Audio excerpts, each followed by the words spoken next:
in this particular course, I want you to wear the hat of the Chief Executive Officer. Okay, we are going to need to think at a higher level. Strategy requires that you think at a higher level. And that means that your corporation, your company, your team, whether you're involved in a nonprofit or a for-profit, or whether you're in school or out of school, is going to require that you do thinking at a higher level, which also means that you're going to have to lead, which means you're going to have to lead, okay?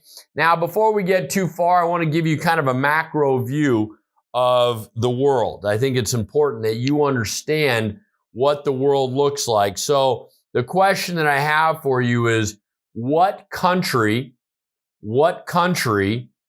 is the global leader in commerce? What country drives global commerce, drives global business? You tell me. Is it China? How many of you have said China? How many of you have said China? Okay, it looks like there's about 8 of you that have said China. How about the U.S.? Okay, and it looks like there's about whoops, that's not 8. That's 10. So it looks like there's about 11 of you that say the U.S.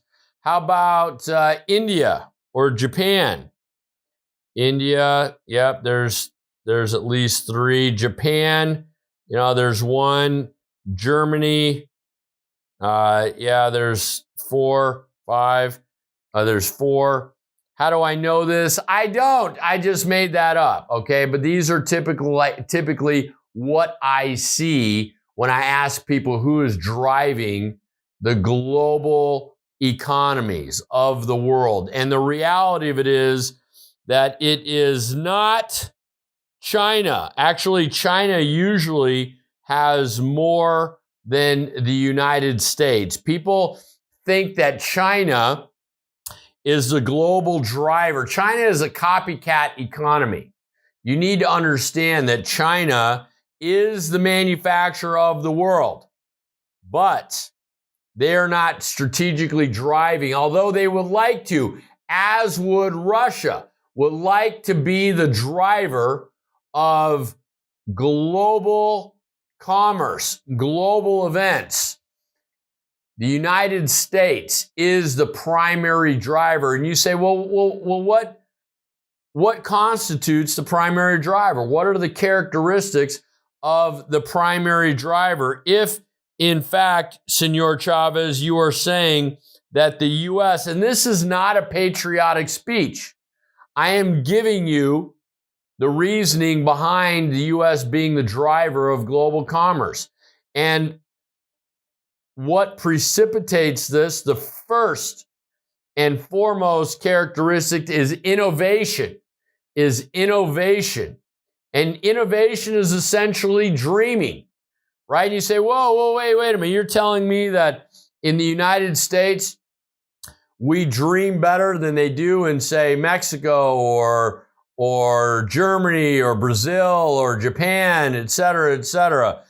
Innovation, my friends, is precipitated in the United States by the double-edged sword of hiring and firing. We are innovative. We dream a lot because we no longer have the comfort of obtaining a job or a career and working for that company for the next 30 years. We will hire people at the drop of the dime, and the flip side is also true. We will fire people at the drop of a dime. We are also one of the most diverse countries, if not the most diverse country in the world. And this is absolutely critical that you understand that there are so many cultures and subcultures in the United States, which forces us in a good way in a good way to learn how to market to these segments, to learn how to think how they do, culturally, subculturally. What are those triggers? And that expands globally, right? That expands globally. And it's true. Companies that have a diversified workforce outperform their competitors. I think that the statistic is also something along the lines that companies that have global diversification in terms of sales increase on average their sales of over 30% as opposed to those who do not, right? And here, this is another big key. We have a flat or horizontal management matrix, meaning that in the United States, we have a very, very flat power structure. We used to have a very vertical power structure. Imagine in the 30s, 40s, and 50s, when you wanted to say something, you had to wait. Somebody needed to call on you. You go to another country, go to France, go to Mexico, go to Germany, go to Japan, go to India, go to China. Your title is very specific as to when you can volunteer information.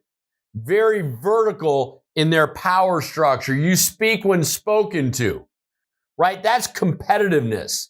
That is why the United States is the hegemon when it comes to global commerce, is because we have a very innovative population, meaning that we no longer are comfortable. We are comfortable being uncomfortable. We have a diversified group of ethnicities, subcultures and cultures, numerous languages. We also have a very flat or horizontal management matrices, which allows us to communicate. To communicate and collaborate much more effectively. How many of you have heard of silos, right? Where one department doesn't communicate with the other, or one group doesn't communicate with the other. We break these silos down, and companies in the future that have silos are going to be the dinosaurs. That is where we are heading, right? So you need to understand that strategy, leadership, these are some characteristics. You need to be innovative. You need to be free thinking. You need to be able to dream a little bit, right? And so I want to talk to you about some core concepts within this course. STPE, of course, strategy, tactics, and we're going to talk about the distinction between strategy and tactics in a minute. Planning, and of course, execution. So what is strategy? Let's give you the analogy. What is strategy? Strategy is essentially win the war. And let me pause it here for a second. There was a while ago, I was watching an American football game, and the announcer said to the other announcer, "Well, it's 4th and goal. What would your strategy be to win the game, to get the ball in the?" And I was thinking, no, time out. You're asking about tactics. That's strategy is, what are we going to do to win the game? What's the overall? Win the game. Win the game is essentially the strategy. Think of Nike. Do you know that Nike started off about 50 years ago, and I forget the founder's name, and he came up with the concept of traction on the bottom of your foot, right, on your shoe.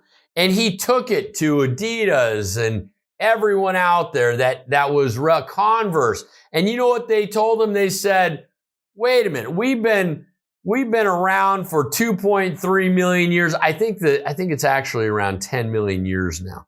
But we've been around for at least 10 million years, and we have never as Homo sapiens sapiens, twice thinking men and women, we have never needed traction on the bottom of our shoes. This sounds ridiculous.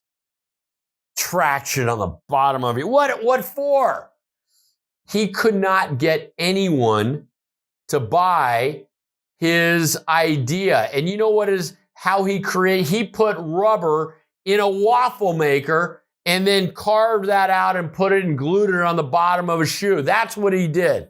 And people called him ridiculous. Ridiculous. So he created a strategy. You know what his strategy was? This was it. 6 words. 6 words. To put Adidas out of business. 6 words. That was his strategy. That was his war.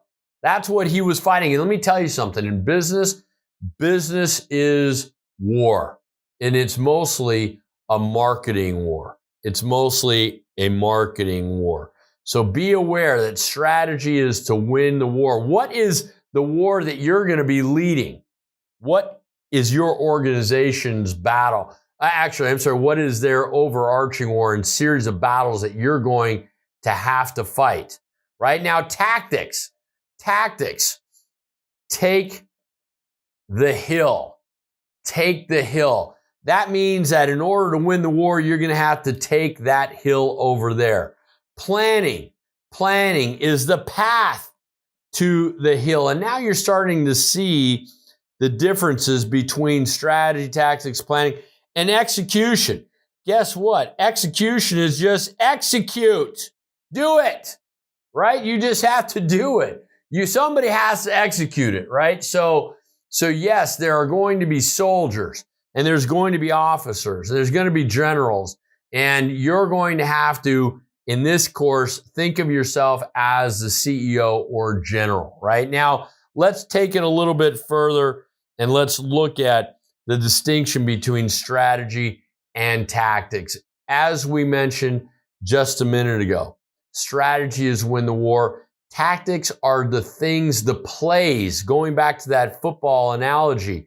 It's 4th and goal. What is the play you're going to run or series of plays? Well, actually, it's 4th and 1. You got one shot, right? What is it that you're going to do in order to win the game, right? To win the war. What is the tactic? What is that play, right? Strategy is win the game, okay? Strategy is beat the Jets or the whoever it is that you guys are fans of or not. Now, I want to talk to you about the employer promise. And this is important because you are the employer. Remember that in this course, you are wearing the hat of the CEO. And I want you to think about this context in the sense that you are an employee. That you are an employee, not just the CEO. You are also working, right? So you are also an employee. You might be the founder, owner, but you are also working, right? You are working and you're creating the strategy. And strategy oftentimes comes from the top, which means that you are going to be creating the culture, right? That you are going to be creating the culture of the organization. And you're going to let that culture reflect who you are and what it is that you want. Think of Southwest Airlines. Yes, their jokes are corny, but guess what? They're the most profitable and most, I want to say they're probably the most, they're hokey, but you know what? It's fun and it's funny, right? So they have a culture to serve and to try to make you feel make you feel like you're important, right? And that's part of any culture. That should be on one side, you have the internal customer. Those are your employees, right? Those are the rest of your employees. And what is it that they expect? Well, from you, the CEO, they expect a culture, a vibrant culture. Look at Google. They've got massage therapists in their facilities. They have food. They have kinder care. They have everything, right? What is the culture, right? And it's collaborative. It's innovative, right? What is your culture going to look like? Your employees also expect to be able to work and be promoted. They expect education. They expect raises in the form of money, right? They should also have mentorship and training, right? And this is the internal customer. This is what their expectations are. Now, on the external customer, hey, they want quality, performance, speed, service, right? They want service. They want to feel important as well. In between the internal and the external customer, my friends, is engagement. And if the CEO or if the C-suite breaks the promises to the internal customer, what does that do? It also breaks the engagement and the processes that affect the external customer. And the external customer, my friends, they're the ones who have the money, and they're the ones who are going to be bringing it back, right? But if you break the promises, you're not going to have any real engagement. So I want you to understand that on the culture, promotion, education, money, mentorship, training, I want you to understand something, because all of us have had a promise broken by an employer. How many of you have had an employer break a promise to you? Maybe it was promotion, maybe it was pay. I think that's close to 100% of us, right? And that's so sad. I want you to understand that on the internal customer side, how we treat each other is how we're going to treat our customers. How we treat each other, this culture is going to resonate with our external customer positively or negatively. I want you to understand the human condition when it comes to strategy, when it comes to innovation. I want you to think of the human condition and think of what drives behavior, right? And that's part of making sure that you are fulfilling the promises and the strategy that your employees want, right? You can't just say it and not do it. Let me give you another example.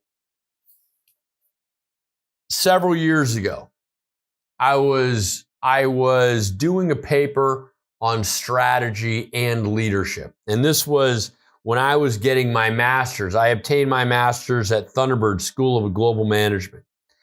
And the question that I had was, well, what would I do if I was a CEO of a large organization? So I decided, and I put some feelers out there, and I threw out some names, and a gentleman called me one day, and his name was Michael Tucker. And Michael Tucker was the former CEO of Motorola. He took Motorola from a mom and pop, essentially, to a global Fortune 100 company, a monster. 1 out of every 2 cell phones was a Motorola phone in the early 90s. Can you imagine that? 50%. And he called me, and I was thinking, Michael Tucker, who is this? And then it hit me. Oh my goodness. And so I gathered myself, and he said, yeah, so, you wanted to speak to me. And I said, yes, I did. Thank you very much for calling me. What's the first thing you did when you became CEO? And he said, the first thing I did from a strategic perspective is fire 2 people, which is a tactic, right? But that was going to perfect his overall strategy of building trust.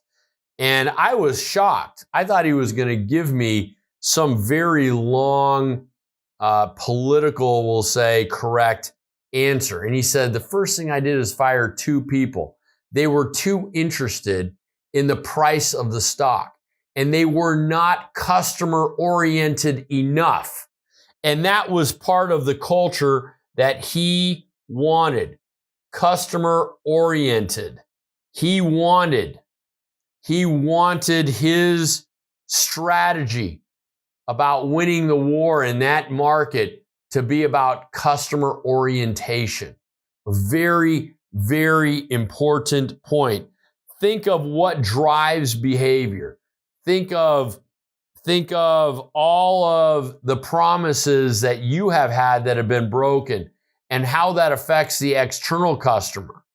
Think about the distinction between strategy and tactics. I'm Senor Chavez, and now we're cooking with gas.